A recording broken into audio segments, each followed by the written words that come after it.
আমাদেরকে আল্লাহ তাআলা 7টি ধাপে সৃষ্টি করেছেন। কয়টা স্তরে? 7 ধাপে, 7 স্তরে। প্রথম মাটি, এরপরে বীর্যের ফুটা, 3 নম্বরে রক্ত, জমাট রক্ত, ওই যে কলিজার মতো যে রক্ত, এই জমাট রক্ত। 4 নম্বরে গোশতের টুকরা। 5 নম্বরে হাড্ডির একটা খাঁচা, কঙ্কাল।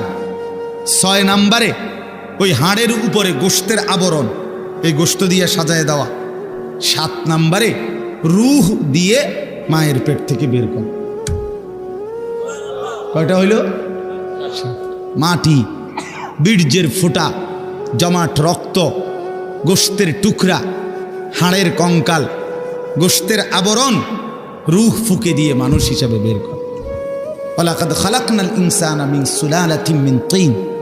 এখান থেকে শুরু হয়েছে, আল্লাহ বলছেন 7 ধাপে।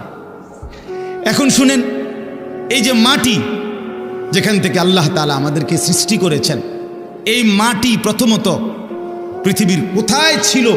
আমার দেহের মাটি কেউ জানেন। 2 নম্বরে সরাসরি মাটি থেকে বীর্যের ফোঁটা না, মাটি থেকে রব্বুল আলামিন অগণিত খাবার উৎপন্ন করেছেন। সেই খাবারগুলো আমার বাবা ভক্ষণ করেছে। সেই খাবার, ভক্ষণকৃত খাবার থেকে আমার বাবার শরীরে বীর্যের ফোঁটা তৈরি হয়েছে। বাবা মায়ের মিলনের মাধ্যমে উভয়ের বীর্যের ফোঁটা নির্দিষ্ট রেহেমের মধ্যে একত্রিত হয়েছে। সেখান থেকে ধীরে ধীরে আল্লাহ তাআলা ওই 7টি ধাপে আমাদেরকে মানুষ হিসাবে মায়ের পেট থেকে বের করেছে। তাইলে মাটি হিসাবে কোথায় ছিলাম কেউ জানতো না। খাদ্যের মধ্যে বীর্যের ফোঁটা তৈরি হওয়ার জন্য যে খাদ্য, ফসল, যেই ফল, যেই সবজি, যেই পানি, এ কোথায় ছিল কেউ জানতাম না।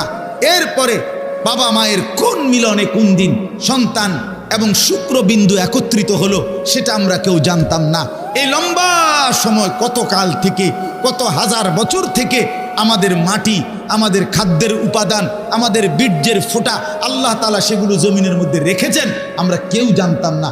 আল্লাহ বলেন, আমি কিন্তু প্রথম থেকেই সবটা জানতাম।